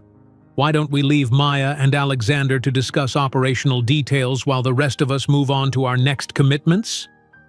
Before Maya could object, Eleanor and the executive team gathered their materials and filed out, leaving her alone with Alexander in the suddenly cavernous conference room. The door closed with a soft click that seemed to echo in the silence. Alexander stared at her, speechless for several long moments.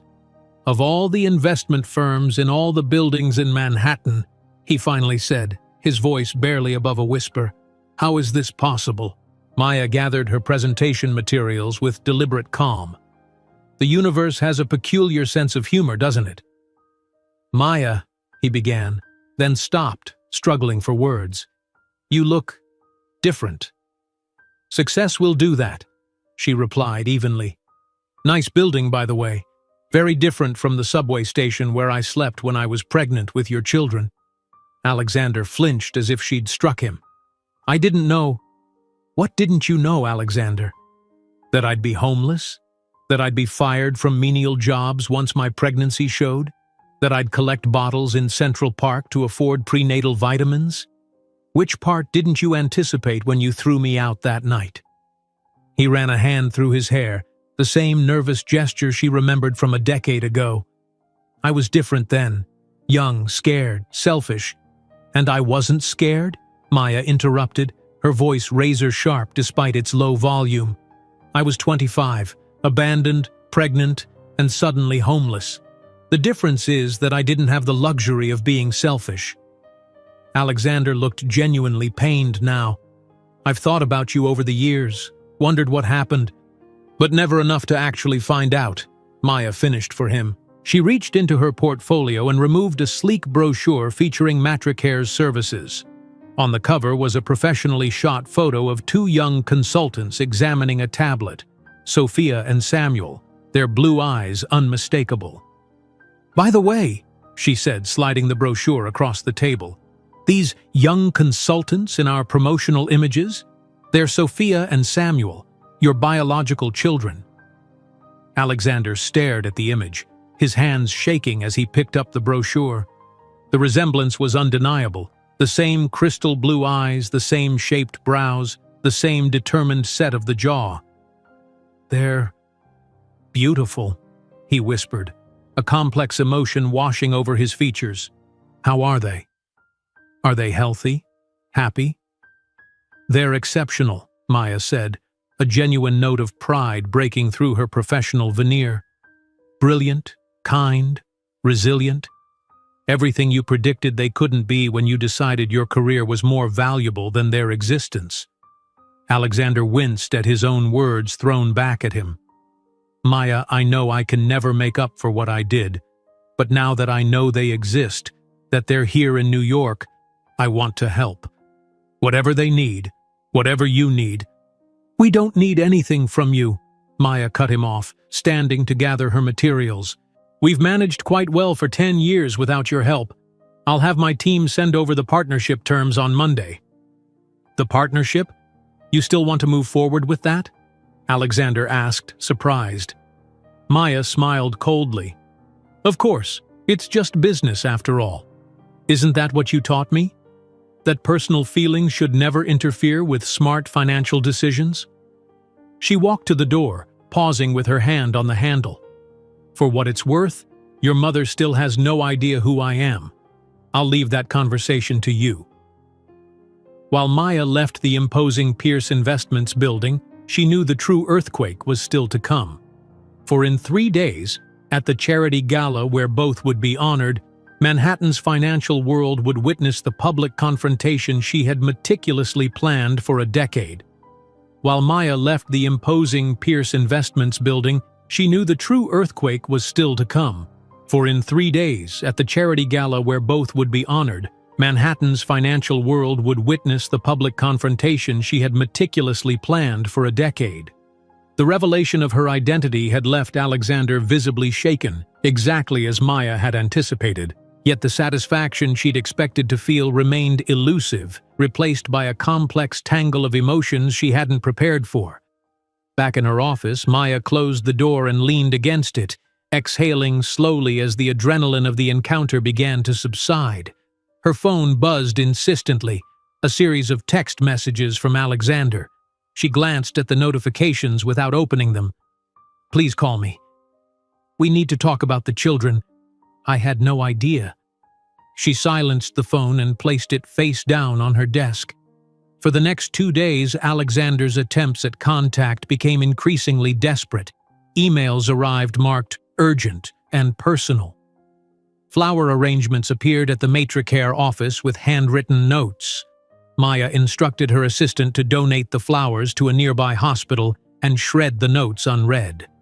"Someone's certainly trying to get your attention," her assistant remarked after the third delivery.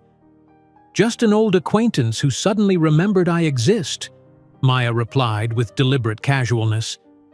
While maintaining her professional composure at work, Maya spent evenings conducting thorough research on Pierce Investments' current status. Financial news sites revealed concerning patterns, questionable acquisitions, high executive turnover, and declining client confidence since Alexander had taken control following his father's death 3 years earlier. Business gossip columns painted a picture of a CEO increasingly isolated and erratic in his decision-making.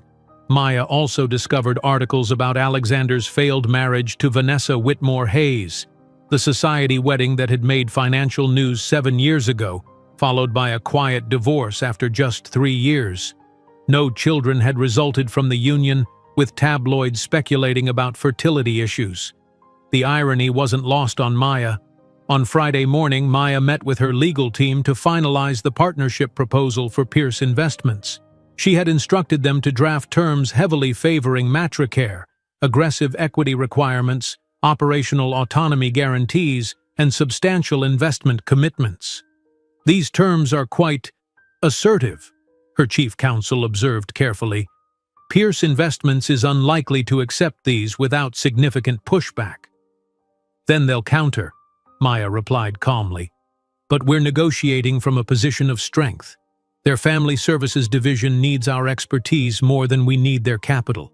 That evening, as Maya helped the twins with their science project at the kitchen table, Sophia suddenly looked up from her calculations. "Mom, you seem different this week. Is everything okay at work?" Maya paused, always surprised by her daughter's perceptiveness. "Everything's fine, sweetheart. Just some big business decisions coming up." "Is it about the fancy party tomorrow night?" Samuel asked, looking up from the solar system model he was painting. "The one where you're getting an award?" Maya nodded. "Yes, that's part of it. I'll be seeing some people from my past there." "Good people or bad people?" Samuel asked with childlike directness. Maya considered the question, aware that her children were watching her closely. "People who made choices I wouldn't make," she answered carefully. "Sometimes when we face our past, it helps us appreciate our present." The twins exchanged one of their silent communications, a twin language of expressions they'd developed since infancy. "Will we meet these people someday?" Sophia asked, her analytical mind clearly working through implications. Maya felt a tightness in her chest. The moment to tell them about their father would come soon, but not tonight, not before she had navigated tomorrow's encounter. Perhaps, but that's a conversation for another day. Saturday arrived with the controlled chaos of preparation for the annual Business Achievement Gala, one of Manhattan's most prestigious networking events. The twins would spend the night with Doña Elena, who had remained a constant in their lives despite Maya's ability to afford more expensive childcare options. A professional stylist arrived at Maya's apartment at 4 in the afternoon, transforming her from business executive to red carpet ready. The stylist arranged Maya's hair in an elegant updo, applied makeup that enhanced rather than masked her features, and helped her into the gown she'd selected for the occasion, a midnight blue creation with subtle beading that caught the light with every movement. "You look like a movie star, Mom!" Samuel exclaimed when she emerged from her bedroom. Sophia studied her with serious eyes. "You look powerful," she decided, offering the highest compliment in her vocabulary. Maya arrived at the Plaza Hotel precisely on schedule, stepping from the hired car with practiced grace. Camera flashes illuminated the entrance as business luminaries posed on the red carpet. The annual gala honored achievements in the financial and business sectors while raising funds for educational initiatives for underprivileged children. Another irony not lost on Maya. Inside the ballroom, crystal chandeliers cast a golden glow over tables dressed in white linen and adorned with elaborate floral arrangements. Maya accepted a glass of champagne from a passing waiter, scanning the room for familiar faces. Diane Wellington waved from across the room, making her way through the crowd. "You look absolutely stunning," Diane said, embracing Maya carefully to avoid disturbing her perfect appearance. "Are you ready for your moment in the spotlight?" "More than ready," Maya replied with a smile that didn't quite reach her eyes. Diane studied her friend's expression. "You seem tense. Is this about the Pierce investment situation? Have you told them who you really are?" "Alexander knows. His mother doesn't. Yet." Maya took a sip of champagne. "It's been an interesting week." "Maya." Diane's voice dropped to a concerned whisper. "What exactly are you planning?" Before Maya could respond, a ripple of movement in the crowd caught her attention. Alexander had entered the ballroom, his mother on his arm. Eleanor Pierce looked regal in classic black, her silver hair styled in an elegant coif. Alexander, by contrast, appeared haggard despite his perfectly tailored tuxedo, dark circles under his eyes suggesting sleepless nights since their encounter. His gaze swept the room, immediately finding Maya as if drawn by magnetic force. For a moment, they simply looked at each other across the crowded space. Alexander's expression a complex mixture of apprehension and yearning, Maya's carefully neutral. "That's him, isn't it?" Diane whispered, following Maya's gaze. "Your twin's father." Maya nodded almost imperceptibly as Alexander began making his way toward them, navigating through clusters of socializing executives. Eleanor followed, clearly curious about her son's sudden determination. "Maya," Alexander said as he reached them, his voice strained with tension. "You look incredible." "Thank you," she replied coolly. "Eleanor, lovely to see you again." Eleanor smiled with practiced charm, though her eyes reflected confusion at the familiar way this young entrepreneur addressed her. "Ms. Rodriguez, I'm pleased you could attend. I see you've already made Alexander's acquaintance."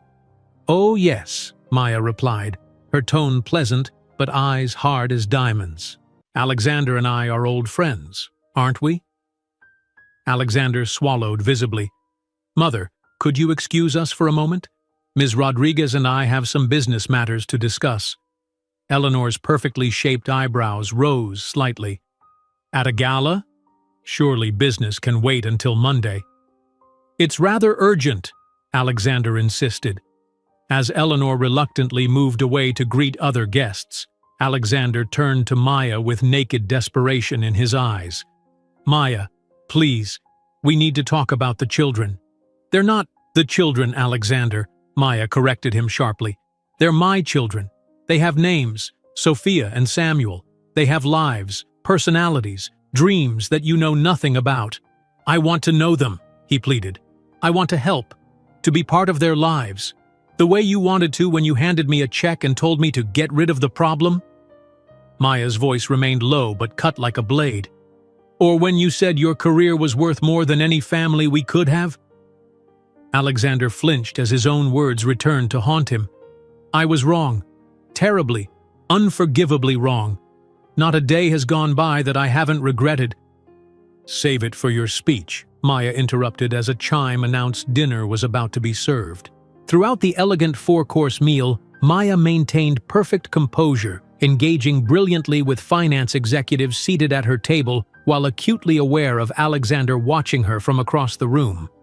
Eleanor, seated beside her son, kept glancing between them with growing suspicion. After dessert, the awards ceremony began. Pierce Investments would be recognized for their philanthropic work supporting educational programs for single mothers, a cause Alexander had championed following his father's death, though Maya suspected the irony was lost on him. When Maya's name was announced as Entrepreneur of the Year, she ascended to the stage with graceful confidence.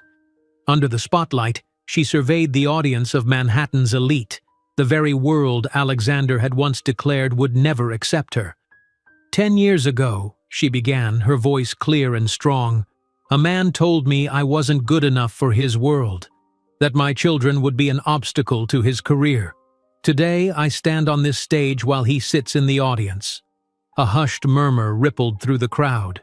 Maya's gaze found Alexander, who sat frozen, his face ashen. It's ironic to receive this honor alongside a company that finances programs for single mothers, she continued, when its own CEO abandoned a woman pregnant with twins to protect his precious career. The murmuring grew louder. Heads turned, looking between Maya and Alexander as the pieces connected. Camera phones raised discreetly to capture the unfolding drama. My journey from cleaning houses to building Matricare wasn't just about business success, Maya stated, her voice unwavering. It was about proving that when someone shows you who they are, you should believe them the first time. As Maya concluded her speech to stunned applause, she watched Eleanor Pierce turn to her son, her expression a thundercloud of fury and disbelief. Alexander remained motionless, the public revelation landing like a physical blow. The Forbes magazine that covered the event would publish the following morning. Epic confrontation at business gala. Matricare CEO exposes Pierce, investments dark past. But no one could predict that the real storm would begin when the twins discovered their father's identity through the viral headlines. The Forbes magazine that covered the event would publish the following morning. Epic confrontation at business gala. Matricare CEO exposes Pierce investments dark past. But no one could predict that the real storm would begin when the twins discovered their father's identity through the viral headlines. Maya woke to the insistent buzzing of her phone. 17 missed calls, 5 from Diane, 3 from her office, and 9 from Alexander. She ignored them all, focusing instead on making breakfast for the twins before school. The normalcy of measuring pancake batter and brewing coffee felt surreal after the previous night's confrontation. "Mom, why is your picture all over the internet?" Sophia asked, walking into the kitchen with her tablet. Samuel followed close behind, his expression unusually solemn. Maya's heart sank. She had planned to shield them from the media fallout, to explain everything in her own careful words rather than through sensationalized headlines. Now, staring at her daughter's questioning face, she realized that plan had crumbled. "What exactly did you see?" Maya asked gently, turning off the stove. "Everyone's talking about how you told off some rich CEO at the awards thing," Samuel said. They're saying he's our father." Maya guided them to the living room sofa, sitting between them. "I wanted to tell you this myself when you were a little older," she began, choosing her words carefully. "Yes, Alexander Pierce is your biological father. He's the man I was with before you were born." "The man who wasn't ready to be a father," Sophia said quietly, recalling Maya's long-standing explanation. "Yes, but there's more to the story than I've told you." Over the next hour, Maya shared a simplified but honest version of what had happened, how Alexander had rejected both her and the pregnancy, how she had struggled alone, how she had built their life from nothing. She omitted the cruelest details but didn't shy away from the fundamental truth. Their father had chosen his career over his family. "Is that why you exposed him last night?" Samuel asked, his artistic sensitivity making him more attuned to emotional nuances. "To hurt him back?" Maya considered the question seriously. "Part of me wanted justice," she admitted. "But mostly, I needed to close that chapter of our lives on my terms." "Does he want to meet us now?" Sophia asked, her analytical mind already processing implications. "He says he does." "And what do you think we should do?" Samuel's blue eyes, so painfully like his father's, searched her face. Maya took a deep breath. "That's something we need to decide together. Whatever you choose, I'll support you." While the twins processed this revelation, the business world was exploding with the scandal. Pierce Investments stock dropped 8% in the first hour of trading. Maya's inbox flooded with interview requests from major networks and publications, all eager to sensationalize the confrontation between the abandoned pregnant woman and the callous CEO. At Matricare's offices, Maya called an emergency meeting with her executive team. "I apologize for any disruption this personal matter may cause our company," she began, "but I stand by my actions." Her COO, a former corporate attorney, looked concerned. The publicity could be leveraged to our advantage, but it also creates complications for the Pierce partnership.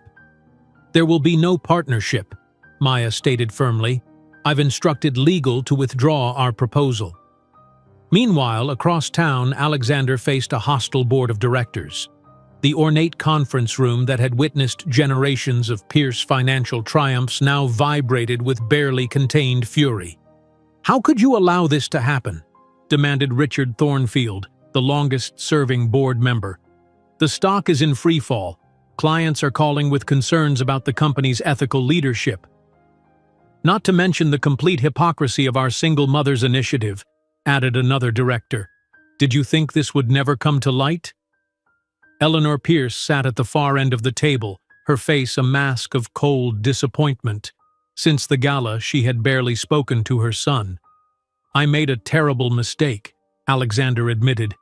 "Not just last night, but 10 years ago. I'm trying to make it right." "It's far too late for that," Eleanor finally spoke. "The board will need to consider whether you can continue as CEO given this revelation." That evening, Alexander sat alone in his penthouse, larger and more luxurious than the one he had shared with Maya, yet somehow emptier. His phone chimed with a text from Maya, the first direct communication she had initiated. "The twins know everything now. They have questions only you can answer. If you're serious about meeting them, it will be on their terms and timeline." Alexander's hands trembled as he typed his response. "Thank you. I'll respect whatever boundaries they set." 3 days later, Alexander faced another text from Maya. "Tomorrow, noon, Central Park Playground near East 76th Street entrance. Don't bring gifts or make promises you won't keep." The following day, Alexander arrived 20 minutes early, pacing nervously near the designated meeting spot. He had discarded 5 different outfits that morning, finally settling on casual clothes rather than his usual business attire, an unconscious attempt to distance himself from the corporate persona that had cost him his children. Maya appeared precisely at noon, flanked by 2 children whose features struck Alexander like physical blows. Though he had seen their photos, nothing prepared him for the reality of Sophia's serious, assessing gaze or Samuel's sensitive, artistic demeanor, both with his unmistakable blue eyes. "Hi," he said awkwardly. His usual corporate confidence evaporated. "Hello," Sophia replied formally, while Samuel studied him with silent curiosity. Maya guided them to a bench, positioning herself protectively between the twins and Alexander. "You have 30 minutes, she told him quietly. "They have questions." "Are you really our biological father?" Sophia began directly, her analytical nature evident in her precise terminology. Alexander nodded. "Yes, I am." "Why didn't you want us?" Samuel's question cut straight to the heart, his artistic soul incapable of the diplomatic circumlocution his sister employed. Alexander felt the weight of a decade of absence crushing down on him. There was no adequate answer, no explanation that could justify his choices. "I was afraid," he admitted finally. "Afraid of failing as a father, afraid of disappointing my family, afraid of losing my career path. I made the biggest mistake of my life putting those fears above what really mattered." "Mom wasn't afraid?" Sophia challenged. "She told us sometimes she cried because she didn't know if we would have food the next day. But she never left us." Alexander flinched at the simple, devastating truth. "Your mother is stronger and braver than I ever was," he acknowledged. "She's the reason you're both such amazing people." The conversation continued, painful, honest, necessary. The twins asked about his family, about genetic traits they might have inherited, about whether he had other children. He didn't. As the 30 minutes drew to a close, Samuel asked the question Alexander had been dreading. "Do you want to be our father now?" Alexander looked at the boy, his son, and felt a surge of emotion so powerful it nearly overwhelmed him.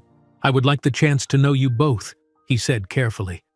not to replace the amazing family you already have with your mother, but to be whatever you might want me to be in your lives."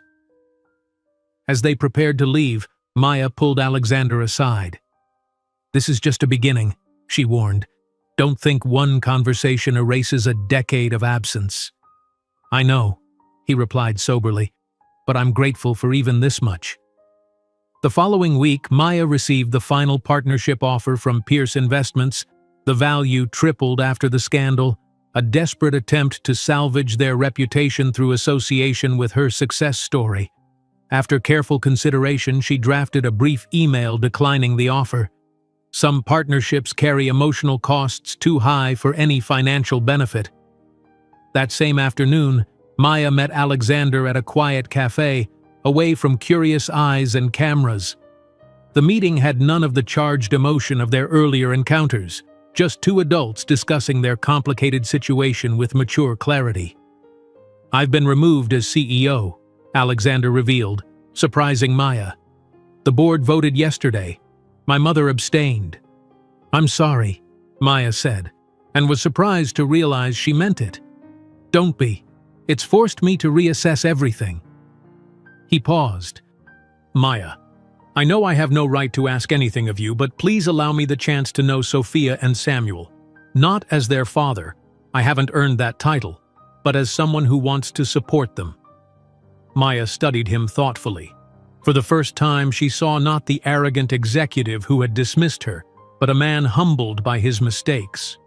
"You can know them," she agreed finally, "but you'll have to earn their trust, just as you'll have to earn mine. And you have no right to be their father until you prove you deserve to be." That evening, Maya returned home to find the twins waiting expectantly. She told them about Alexander's fall from power and his request to know them better. "What did you tell him?" Sophia asked. "That it's possible, but on our terms." "Your terms," Maya emphasized. "You get to decide how much contact you want, if any." Later, after the twins had gone to bed, Maya opened the small keepsake box she had maintained through years of struggle. Inside lay the positive pregnancy test she had shown Alexander that fateful night, preserved as a reminder of where their journey began. After a moment's reflection, she dropped it into the trash, a symbolic release of the past that had defined her for too long. 10 years later, when Sophia and Samuel Pierce Rodriguez graduated with honors from Harvard, both using the name Maya had given them, 3 people applauded in the audience. Their mother, who had built an empire from nothing, Alexander, who had painfully learned the value of family above status, and Eleanor, who had finally accepted that the true Pierce legacy wasn't in bank vaults but in the blue eyes of the grandchildren she had almost never known. If you enjoyed today's video, I'm sure you'll love the next one. Don't waste time. Just click on the screen.